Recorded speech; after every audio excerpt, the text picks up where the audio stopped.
नमस्कार। मेरा नाम है कृष्ण कुमार। आप सभी क्लास 6 के प्यारे विद्यार्थियों का स्वागत है मेरे चैनल लर्निंग सेंटर पर। मेरे प्यारे बच्चों, जैसा कि आप सभी जानते हैं कि हम लोग क्लास 6 का ज्योग्राफी यानी भूगोल पढ़ना शुरू किए थे और भूगोल में भी पहला चैप्टर हम पढ़ रहे थे। ठीक है बच्चों, और उसका पार्ट 1 हमने कंप्लीट किया था। पार्ट 2 आज से हम लोग स्टार्ट करेंगे। ठीक बच्चों, चलिए आज की वीडियो में हम लोग आगे बढ़ते हैं, लेकिन उससे पहले बच्चों एक रिक्वेस्ट आप लोगों से कि अगर आपने पहली पार्ट नहीं देखा है, यानी इस चैप्टर का सौरमंडल में पृथ्वी का पहला पार्ट नहीं देखा है, पार्ट 1 नहीं देखा है, तो प्लीज जा करके उसे देख लें। ठीक है बच्चों, चलिए। और दूसरी बात कि आप सभी वीडियो को लाइक कीजिए, अभी के अभी वीडियो पे कमेंट कीजिए, है ना, अपने दोस्तों के साथ शेयर कीजिए। क्यों, कोई दिक्कत है शेयर करने में? शेयर कीजिए, फैलाइए, दूर दूर तक नजर आना चाहिए। कृष्णा सर पढ़ा रहे हैं, देखिए, है ना, ऐसे बताइए अपने दोस्तों को, है ना। चलिए, और चैनल को सब्सक्राइब कीजिए बच्चों। आप लोग सब्सक्राइब तो नहीं किए हो, है ना, कीजिए फटाक से जाके। चलिए बच्चों, आगे बढ़ते हैं हम लोग। लेकिन बच्चों, उससे पहले मैं आप लोगों से कुछ बात कर लूं जो हमने पहले पढ़ा था। फुल मून के बारे में मैंने आपको बताया, न्यू मून के बारे में बताया। फुल मून महीने में एक दिन आता है, न्यू मून फुल मून के 15 दिन बाद आता है। स्टार जिसके पास अपनी लाइट और अपनी हीट होती है। सेलेस्टियल बॉडी तमाम जो चीजें आकाश में चमकते हुए नजर आती हैं, दिन में जो हमें सूरज नजर आता है, सभी के सभी क्या है, सेलेस्टियल बॉडीज है। ठीक है बच्चों, चलिए।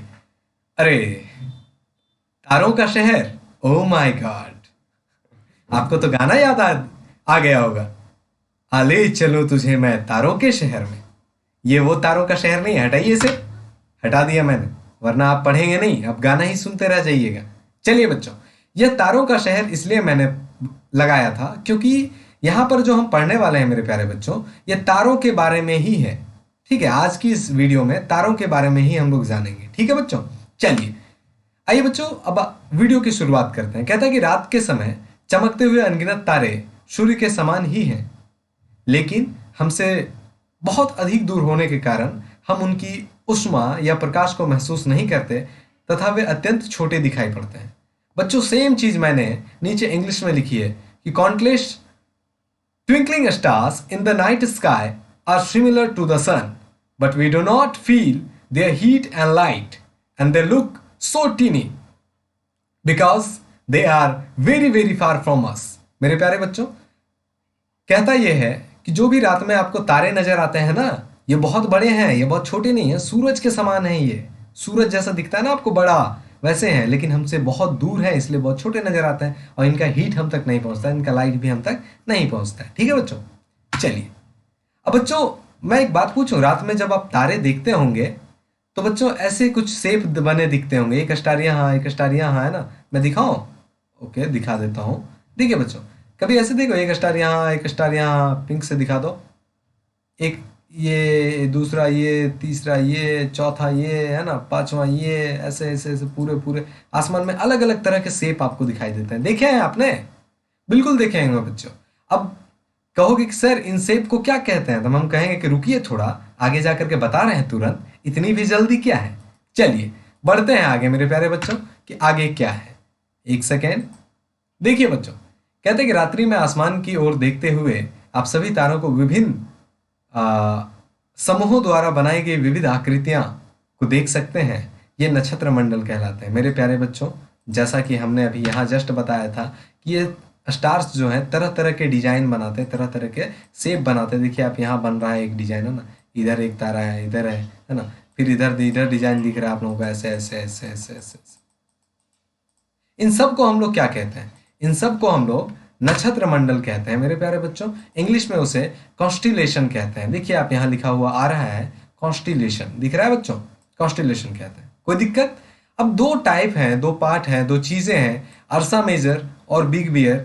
इसी के, यानी अगर कहें अर्सा मेजर और या फिर बिग बियर, इसी कॉन्स्टिलेशन के देखने को मिलते हैं मेरे प्यारे बच्चों। जिस तरह से आप देखेंगे यहाँ, अभी मैं आपको अर्सा मेजर और बिग बियर को दिखाऊंगा कि आप जैसे यहाँ देख पा रहे होंगे।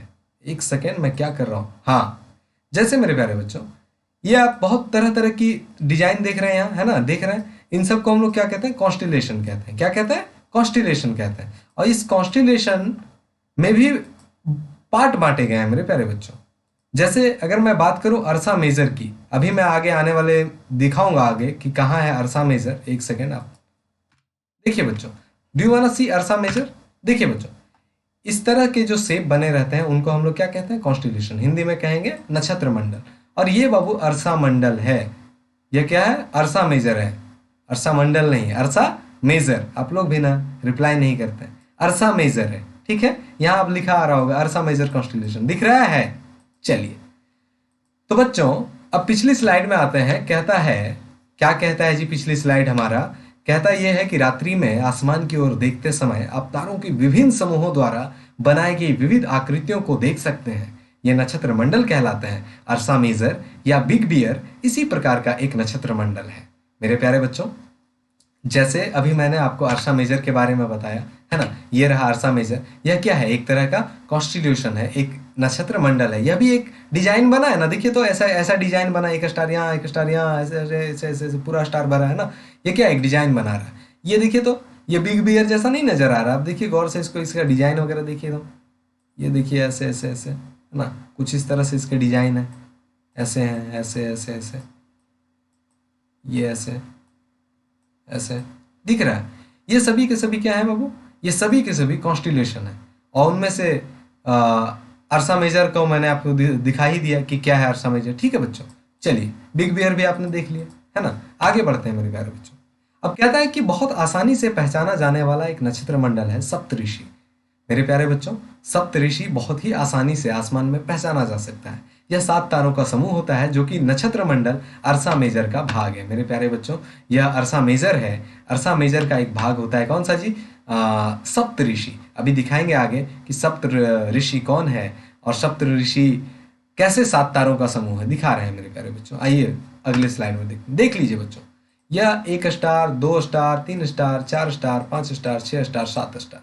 ये क्या है? अगर हम लोग इमेजिनरी लाइन खींचे तो कुछ इस तरह का नजर आएगा ऐसे। तो यह क्या है मेरे प्यारे बच्चों? सप्तऋषि है, यानी group of 7 star is called Saptarishi. ठीक है मेरे प्यारे बच्चों, ठीक है जी। और यह भी क्या है? यह कॉन्स्टिलेशन है, यह एक नक्षत्र मंडल है। कोई दिक्कत किसी को? आशा करेंगे यहां तक किसी को कोई दिक्कत नहीं हुई होगी। चलिए बच्चों आगे बढ़ते हैं। कहता है कि प्राचीन समय में, यानी एंशियंट टाइम में, जब पुराने लोग थे, जब घड़ी वगैरह नहीं था, डायरेक्शन नहीं पता था, तो पहले के लोग पता है इसी को देख करके दिशा का जो डायरेक्शन होता है उसी को पहचानते हैं। जैसे आप जानते हैं, एक सेकंड, आप जानते हैं कि नॉर्थ है, ये साउथ है ना, ये आपका ईस्ट है, ये वेस्ट है। चलिए, मैं आपके सामने ही हूं, मैं थोड़ा सा गायब हुआ हूं, ठीक है। ये ईस्ट है। अभी हम लोग ऐसे जानते हैं, पुराने जमाने में ऐसी चीजें नहीं थी मेरे प्यारे बच्चों। तो उस टाइम क्या होता था? तो उस टाइम स्टार को देख करके, 7 स्टार को, जो सप्तऋषि है उसे देख करके हम लोग क्या कहते थे? एक अभी मैं आगे दिखाऊंगा आपको कि कैसे पहले दिशा का निर्धारण करते थे। देखिए बच्चों, पहले क्या करते थे कि यह सप्तऋषि है, इसको देखते थे लोग, और देखने के बाद में देखते थे कि इसके सीधा में एक स्टार नजर आता है, एक सिंगल स्टार नजर आता है। यह हमेशा आसमान में एक ही जगह पर होता है और यह उत्तर दिशा की ओर होता है, यानी नॉर्थ डायरेक्शन में होता है। तो लोग समझ जाते थे कि ये स्टार जिधर है, यानी वो नॉर्थ हो गया, उसके जस्ट अपोजिट में क्या हो गया? साउथ हो गया, और उसके इधर में आपका ईस्ट हो गया, उसके इधर में ईस्ट हो गया, और इसके जस्ट अपोजिट में क्या हो गया? वेस्ट हो गया, है ना। चलिए अब मैं आप लोगों के सामने आ जाता हूँ मेरे प्यारे बच्चों, घबराएंगे नहीं, मैं आपके सामने आ रहा हूँ। चलिए, आई थिंक मैं आप लोगों के सामने आ चुका हूँ, ठीक है। एक सेकेंड, चलिए अब इसे पढ़ लेते हैं बाबू। यही कहता है कि ध्रुव तारा कहते थे। कौन से तारा को? कहते हैं कि प्राचीन समय में लोग रात्रि का दिशा निर्धारण करने के लिए तारों की सहायता लेते थे। या फिर यहाँ लिखा हुआ कि प्राचीन समय में लोग रात्रि, ये रात्रि है, यह गलत टाइप हुआ है, रात्रि में दिशा का निर्धारण तारों की सहायता से करते थे। उत्तरी तारा उत्तर दिशा को बताता था, जिसे ध्रुव तारा भी कहते थे मेरे प्यारे बच्चों। और यह हमेशा आसमान में एक जगह स्थित रहता था। यह सप्तऋषि के सहायता से ध्रुव तारे की स्थिति को जान सकते हैं। आइए बच्चों, थोड़ा सा मैं आप लोगों को ले चलता हूँ एक खास जगह में। देखिए, अभी इसको हम लोग बाबू पोल स्टार कहते हैं इंग्लिश में, ठीक है। इसे क्या कहते हैं? Pole star. यह नॉर्थ में एक जगह फिक्स होता है। कहाँ होता है जी? नॉर्थ में एक जगह फिक्स होता है। क्या फिक्स होता है भाई? ये नॉर्थ डायरेक्शन में एक जगह फिक्स होता है। और ये देखते हैं कि सप्तऋषि कहाँ पर है, उसी से हम लोग देखते हैं कि अच्छा ये इधर है मतलब नॉर्थ डायरेक्शन में है, इसके अपोजिट में साउथ जाएगा, इधर ईस्ट जाएगा और इधर वेस्ट जाएगा। ये पुराने जमाने में लोग करते थे। ठीक है बच्चों। अब पोल स्टार आपसे पूछे तो समझ में आया। पोल स्टार क्या है कि पोल स्टार वे स्टार एक जगह आसमान में क्या होता है जी, एकदम बिना हिले डुले रुका रहता है, स्थित रहता है ना बच्चों, और उसी के वो हमेशा नॉर्थ डायरेक्शन में होता है। ठीक है। चलिए अब कहता है कि कुछ खगोलीय पिंड में अपना प्रकाश और अपना उष्मा नहीं होता है, यानी कहता है कि some celestial bodies do not have their heat and light. ठीक है, यानी कुछ सेलेस्टियल बॉडीज ऐसे भी हैं जिनके पास हीट अपना और अपना लाइट नहीं होता है। यह किसी स्टार का लाइट लेते हैं जैसे, और अपने आप को प्रकाशित करते हैं। ठीक है, वरना स्टार का लाइट नहीं आएगा तो ये अंधेरा रहेंगे, अंधेरे में रहेंगे। जैसे अगर मैं बात करूं बाबू, अर्थ के पास अपना लाइट और अपना हीट नहीं है। या सन मैंने बताया था आपको कि पिछली वीडियो में अगर याद होगा, सन क्या है बाबू, एक स्टार है, और सबसे सन हमारे अर्थ से सबसे नजदीक वाला स्टार है, इसलिए इतना बड़ा दिखाई देता है और इसलिए इसकी हीट हम तक पहुंचती है ना। चलिए अब कहते हैं कि सम सेलेस्टियल बॉडी, जैसे अर्थ भी हमारा एक सेलेस्टियल बॉडीज है मेरे प्यारे बच्चों। अब यह सेलेस्टियल बॉडीज जो है, यह क्या है, जिसके पास अपना लाइट और अपना हीट नहीं हो, वैसे सेलेस्टियल बॉडीज को हम लोग क्या कहेंगे, प्लैनेट कहेंगे, यानी हिंदी में कहें तो ग्रह कहेंगे मेरे प्यारे बच्चों। ठीक है, प्लैनेट कहेंगे। अब आप कहेंगे कि सर प्लैनेट वर्ड कहाँ से आया, तो हम कहेंगे कि ग्रीक वर्ड है एक प्लेनेटाई। प्लेनेटाई एक ग्रीक वर्ड है जिसका अर्थ होता है चारों तरफ घूमने वाला, या फिर हम कहें परिभ्रमक। ठीक है, यानी चारों ओर घूमने वाला। अर्थ सन के चारों तरफ घूमता है ना मेरे प्यारे बच्चों, यानी जो भी चारों ओर घूमने वाला है उसे हम लोग क्या कहेंगे, प्लैनेट कहेंगे। लेकिन याद रखिएगा, लेकिन क्या होना चाहिए, उसके पास अपना लाइट नहीं होना चाहिए। दूसरी बात, उसके पास अपना हीट नहीं होना चाहिए। उसके पास लाइट और हीट किसका होना चाहिए, किसी स्टार का होना चाहिए। और हमारे अर्थ में किसका लाइट और हीट आता है, सन का आता है। सन क्या है, एक स्टार है। ठीक है, कोई दिक्कत मेरे प्यारे बच्चों नहीं है। सेम चीज नीचे इंग्लिश में लिखी हुई है मेरे प्यारे बच्चों कि सच बॉडीज आर कॉल्ड प्लैनेट। जैसे मैंने आपको बताया था कि वैसे जो पिंड है वो क्या कहलाएंगे, प्लैनेट कहलाएंगे। यह कहाँ से आया जी, तो ग्रीक वर्ड से आया, प्लेनेटाई से, जिसका अर्थ होता है वंडर। ठीक है मेरे प्यारे बच्चों, चलिए आगे बढ़ लेते हैं फटाक से। बाबू ये कुछ ग्रह आपके सामने, ये कुछ प्लैनेट आपके सामने दिख रहे होंगे। ठीक है, जैसे में ये हमारा सन है ना, ये सन है यहाँ पे, यहाँ मरकरी है, वेनस है, अर्थ है, मार्स है, जुपिटर है, सैटर्न है, यूरेनस है, नेपच्यून है ना, ये सारी के सारी हैं। इसके बारे में और भी अगर आप देखना चाहें, एनसीईआरटी में ये फिगर दिया हुआ है। आप टेंशन नहीं लीजिएगा, एक सेकंड में अपने आप को हाइड कर लेता हूँ, आपको नहीं दिख रहा होगा तो। ठीक है, आप टेंशन नहीं लीजिएगा मेरे प्यारे बच्चों कि सर हमें दिखाई नहीं दे रहा है। यह सारी की सारी बातें आपको मैं इसके जस्ट बाद वाले टॉपिक सोलर सिस्टम में पढ़ाने वाला हूँ। एक टॉपिक है आपका प्रॉपर सोलर सिस्टम, इसमें मैं सारी बातों को बताऊंगा। ठीक है, अभी बस आप जान लीजिए, ये सूरज है, इसके चारों ओर सभी प्लैनेट क्या करते हैं जी, चक्कर लगाते हैं। यह हीट और एनर्जी जो है सबसे किससे लेते हैं, हीट और अपना हीट और लाइट किससे लेते हैं, सन से लेते हैं, सभी के सभी प्लैनेट। ठीक है बच्चों, चलिए आगे बढ़ते हैं। एक सेकेंड, कहता है कि पृथ्वी जिस पर हम रहते हैं यह ग्रह है और अपना संपूर्ण ऊष्मा एवं ऊर्जा जो है किससे प्राप्त करता है, सूर्य से प्राप्त करता है। मैंने बताया था क्योंकि यह सबसे नजदीक का तारा है सूरज की। अगर मैं बात करूं, एक सेकेंड, फिर से, ये सूरज है ना, इतनी वाहियात ड्राइंग, ओ माय गॉड, कोई बात नहीं।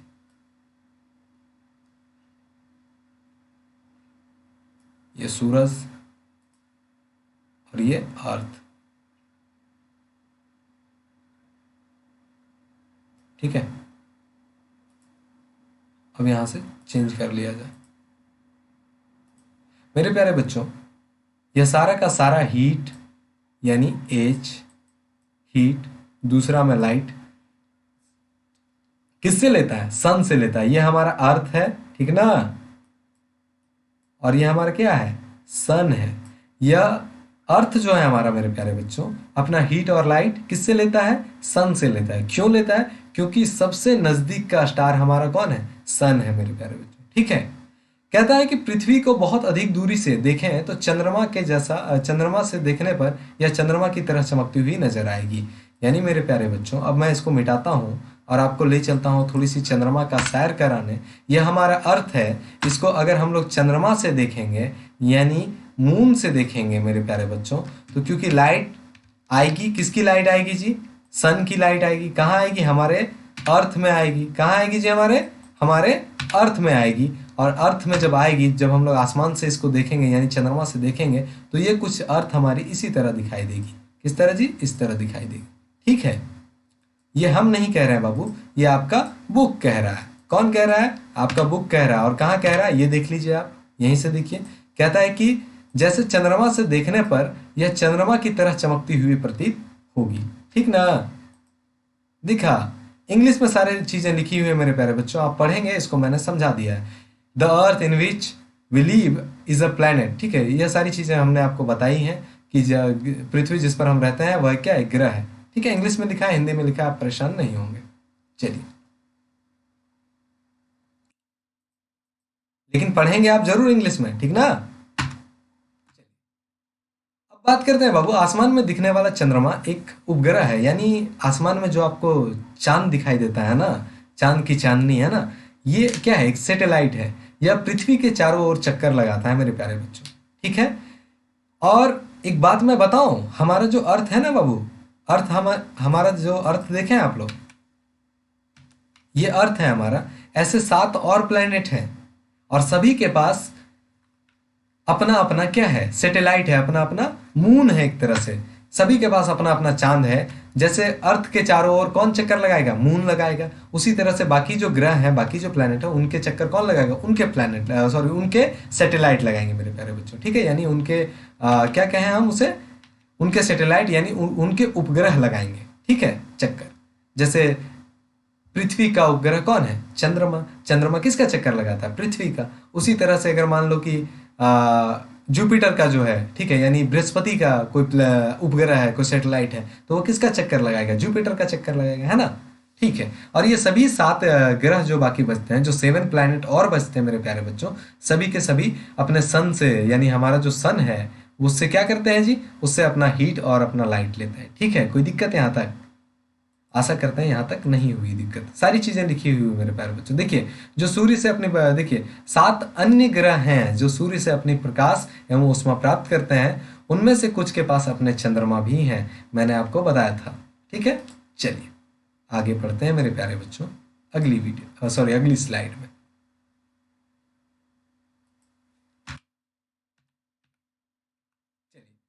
आई थिंक बच्चों आज हम यहीं अपने क्लास को विराम देंगे। ठीक है, आज इसी नोट के साथ करेंगे एंड। लेकिन बच्चों उससे पहले आपको मैं कुछ होमवर्क दे देता हूँ। होमवर्क क्या है जी? डिफाइन इट, परिभाषित करें। कॉन्स्टिलेशन या नक्षत्र मंडल को मैंने समझाया, पोलर स्टार को आपको डिफाइन करना है, यह भी आप समझ जाएंगे। प्लैनेट को आपको डिफाइन करना है, ग्रह को, जो सारी चीजें मैंने बताया। मून को आप डिफाइन करेंगे, यानी चांद को डिफाइन करेंगे। ठीक है बच्चों, चलिए अब बच्चों जाते जाते एक और बार आप लोगों को, इस वीडियो में तो फिलहाल इतने ही है, आगे की पार्ट आपको जल्द मिलेगी। Thanks for watching this video. अगर आप जैक या फिर सीबीएसई के स्टूडेंट हैं तो लर्निंग सेंटर को सब्सक्राइब कीजिए, वीडियो को लाइक कीजिएगा। बच्चों आप लोग वीडियो देखते हैं लेकिन लाइक नहीं करते हैं, और वीडियो को अपने दोस्तों तक शेयर कीजिए, दूर दूर तक फैलाइए। अपने जो भी दीदी मामा है ना, जो भी जिनके भी बच्चे, जो भी आपके भाई ममेरे फुफेरे चचेरे जो भी पढ़ते हैं, सब तक पहुंचा दीजिए, है ना। और वीडियो के नीचे कमेंट कीजिए कि सर इस तरह की वीडियोस हमें देते रहिए। अगर आपको वीडियोस ऐसी और चाहिए तो आप कहिए कि सर ऐसी वीडियोस हमें देते रहिए, हमें अच्छा लगता है इस तरह की वीडियो। तो मैं कोशिश करूंगा बच्चों आपको जल्द से जल्द आपको वीडियोस दे दूं। ठीक है बच्चों, इस वीडियो में आज इतना ही, मिलेंगे आपसे अगली वीडियो में। तब तक के लिए जय हिंद।